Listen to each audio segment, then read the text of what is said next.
After the attack on Pearl Harbor, Americans of Japanese ancestry felt the harsh pain of racism and hate. Military authorities therefore determined that all of them, citizens and aliens alike, would have to move. On the western continental United States, Japanese Americans were forcibly excluded and incarcerated in concentration camps across the nation for 3 to 5 years. In Hawaii, leaders of the community were subjected to similar treatment, and the current soldiers of Japanese ancestry in the National Guard were forced to turn in their weapons and declared 4C, unfit for duty. Japanese Americans lost their homes, their businesses, and their communities. Most of all, they lost their sense of place at the American table of citizenship. Their own country had dared to question their patriotism. The Japanese never really had a chance of proving their loyalty. And if we don't do something to change this thing, we'll forever be second-class citizens. Despite being abandoned by their own nation, tens of thousands of young men answered the call to form a segregated unit of Japanese American soldiers. I was willing to go if I was drafted. As sons set off to war, so many mothers and fathers told them, live if you can, die if you must, but fight always with honor and never ever bring shame on your family or your country. And went all out, go for broke, bar none.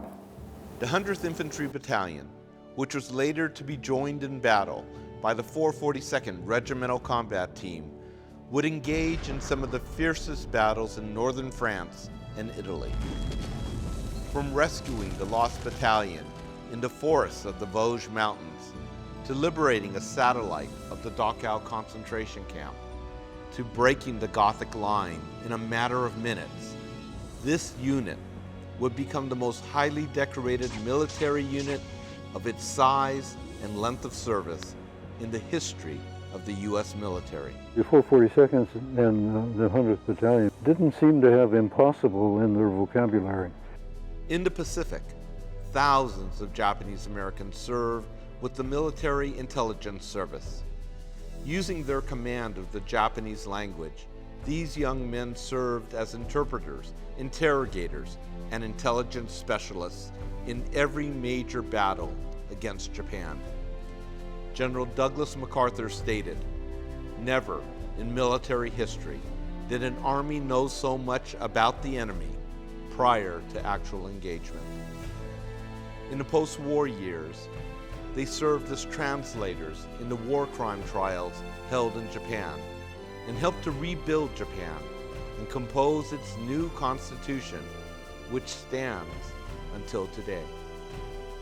The service of Japanese Americans was not limited to the men, as hundreds of young Japanese American women chose to enlist in the Women's Auxiliary Corps, the Cadet Nurse Corps, or the Army Nurse Corps. Had the wars continued, we were expected to join the military. So I was all ready to join the Army and you know, see the world. But the war ended. The government said all the nurses can't continue because they needed nurses. Courage, patriotism, sacrifice. The story of these men and women is not just a great Japanese American story. It is a great American story. You fought not only the enemy, but you fought prejudice, and you've won. It is the story of the sons and daughters of immigrants who demonstrated the wisdom of America's promise. The promise that in our nation, no one is to be judged by the color of one's skin, the nation of one's origin, or the faith that one chooses to keep. Let them know that we Americans fought for our country, we died for our country. Keep the legacy going, we have to. Rarely has a nation been so well served by a people it had so ill-treated. Okage-sama de. Because of them, we are. Because of them, we will continue to be.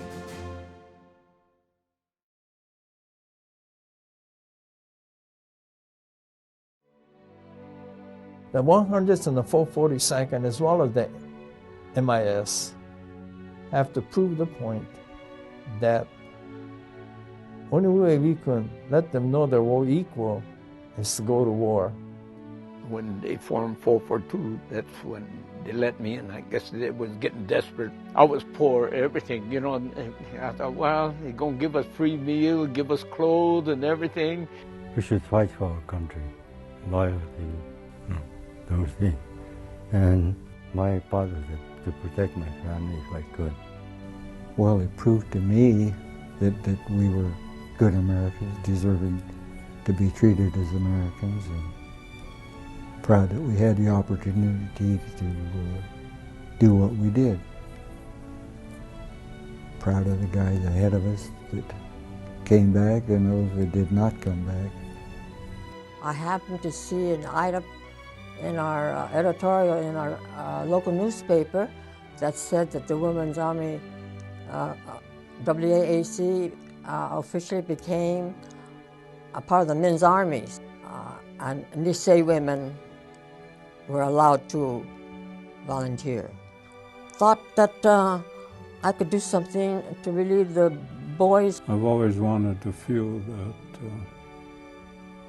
we were Americans, even though we look like the enemy. And that's the most important thing, I think, that we can transmit to our grandchildren and family. That was my obligation. This is my country. And I called my wife. I said, we don't know where we're going to go. I don't know if I'm going to come back. And I hung up. And I cried. And I cried on my knees. How that one really digs into my heart. I went through holy hell. It's still in there. And when somebody asks me, I just skip it. But when I really tell, I just burst out crying. I just can't help that.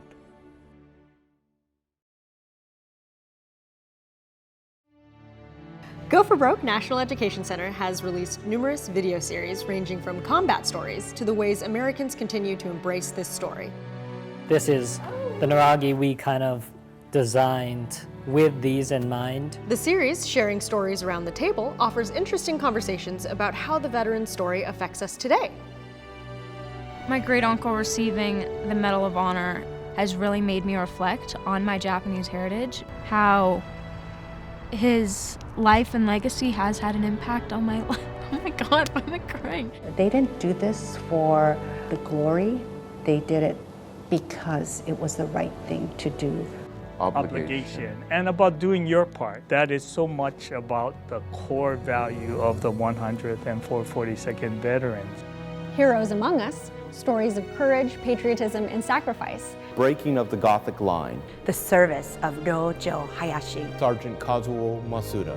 The sacrifices and contributions of Black American soldiers during World War II. The incident at Bamber Bridge has been reviewed by numerous internet influencers and has been seen over 500,000 times. And the last series, Living the Nisei Dream, features next-gen individuals pursuing careers that our grandparents were unable to. Representation matters. I saw, with the success of Karate Kid 2, how impactful that was. Keep passing the torch. Be the next generation. What's the point of learning history if we're not actually learning from it? We live in the dream. Along with the video series, our traveling exhibit, Courage and Compassion, continues to move across the nation. It uniquely tells the often untold stories of how some Americans supported Japanese Americans during World War II. Americans doing the right thing in a time of crisis. Go for Broke National Education Center traveled to Hawaii and held a Teachers Institute titled Hidden Histories of World War II in partnership with the Japanese Cultural Center of Hawaii and the Matsunaga Institute for Peace. To start talking about aspects of the war that may not get covered all the time. By the time they finished fighting at Sarajevo, they've had 40% casualties. In the Army, we consider a unit that loses 30% to be combat ineffective, but they fight on.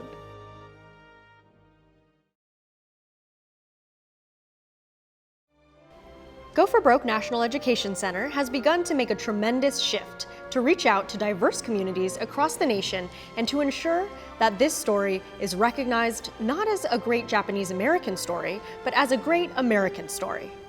I don't like the term that history repeats itself, and so what I'm hoping is to tie it back to today and break the cycle of oppression and discrimination. We created a national torchbearer program that empowers our American next generations of all backgrounds to better understand why the Nisei soldiers' story is so relevant to the contemporary issues facing our nation today. We held our first ever national torchbearer convening in June of 2023. We brought young adults from across the nation to hear individuals speak their truth.